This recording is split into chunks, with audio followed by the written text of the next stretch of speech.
तो चलिए शुरू करते हैं। यही ब्रिटिश साम्राज्यवाद था जिससे पटना के 7 बच्चे जो शहीद हुए थे वो उनकी आयु वो 9वीं और 10वीं क्लास ब्रिटिश राज के सामने उस ब्रिटिश साम्राज्यवाद विनायक दामोदर सावरकर गिड़गिड़ाते हुए पाए जाते हैं। अभी मजा आएगा ना भिड़ो। 5 चिट्ठियों का हवाला दे रही है मैं जो एक महत्वपूर्ण सवाल खड़ा कर रहा हूँ राहुल गांधी जी के प्रति।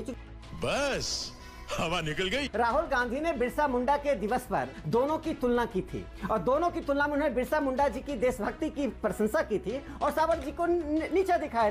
जली ना तेरी भी जली ना। तो ये जो 5 चिट्ठियां शिष्टाचार में कह दिया जी, मैं आपका भक्त हूँ, मैं आपका गुलाम हूँ, आप जैसा बढ़िया राज कोई करता ही नहीं है, आपको फलने फूलने विस्तार करने और मजबूती देने में मैं आपके साथ कंधे से कंधा मिलाऊंगा।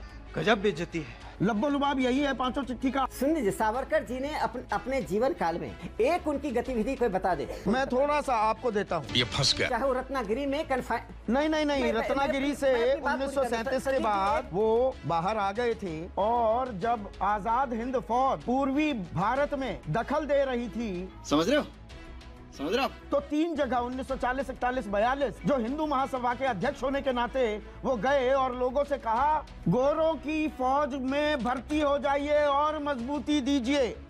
अरे बाप रे, ये तो धोती खोल रहा है। जहाँ तक माफीनामे की बात है, साम्राज्यवाद विरोधी आंदोलन की जो स्ट्रेटेजी थी उस स्ट्रेटेजी में जेल में सड़ना, जेल में मरना कोई हमारी देशभक्ति का लक्षण नहीं था। दोस्तों, देश की आजादी में जब लोग बढ़ चढ़कर हिस्सा ले रहे थे तो कुछ लोग गोरों के लिए गुलामी कर रहे थे और उन्हीं गोरों की गुलामी करने वाले को लेकर संदीप चौधरी जी एक्सपोज कर रहे हैं। संदीप जी ने सावरकर के माफीनामा से शुरू किया और पूरे संघ और हिंदू महासभा की पोल पट्टी खोलकर रख दी, जिस पर संघी राकेश सिन्हा की बोलती बंद हो गई। एक भी जवाब इसके मुंह से नहीं निकला, जिस पर संदीप जी दूसरा सवाल पूछ लेते हैं कि गोरों की फौज में भर्ती होने के लिए सावरकर ने लोगों से खुलेआम कहा था। इस पर भी राकेश सिन्हा की बातें सुनकर हंसी आएगी कि उस जेल में सड़ना, जेल में मरना देशभक्ति के लक्षण नहीं थे, पर 6 माफीनामा लिखना, अंग्रेजों के सामने गिड़गिड़ाना,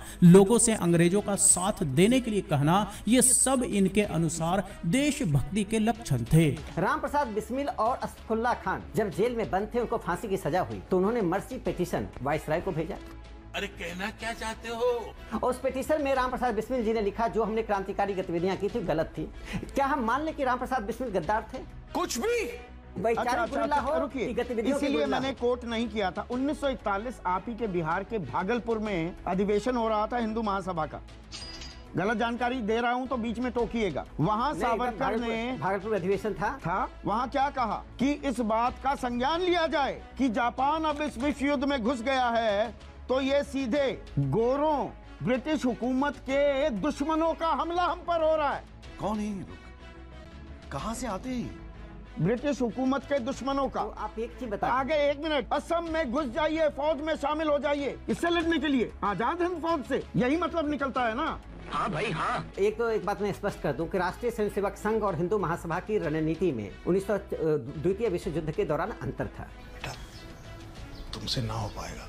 भागलपुर में विनायक दामोदर सावरकर क्या ये नहीं कह रहे थे कि आजाद हिंद फौज ब्रिटिश हुकूमत की दुश्मन है और ब्रिटिश हुकूमत के साथ खड़े हो जाओ, फौज में भर्ती हो जाओ बंगाल और असम में? देखिए ये कौन सी छलकपट या रणनीति थी? ये कौन सा शिवाजी वाला पैतरा अपना रहे थे सावरकर?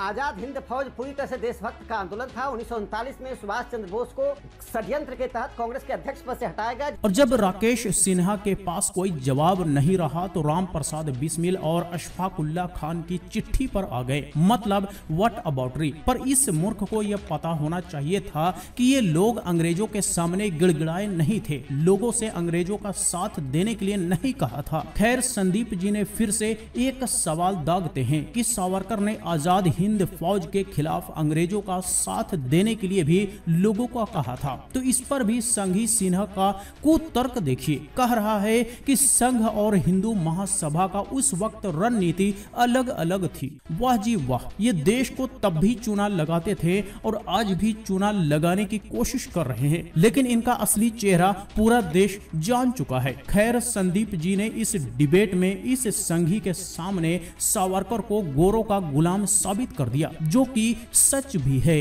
जो गोखले नेहरू भी सुभाष चंद्र बोस के खिलाफ थे और विनायक दामोदर सावरकर भी। मोटी बात यह है ना, मजा आया।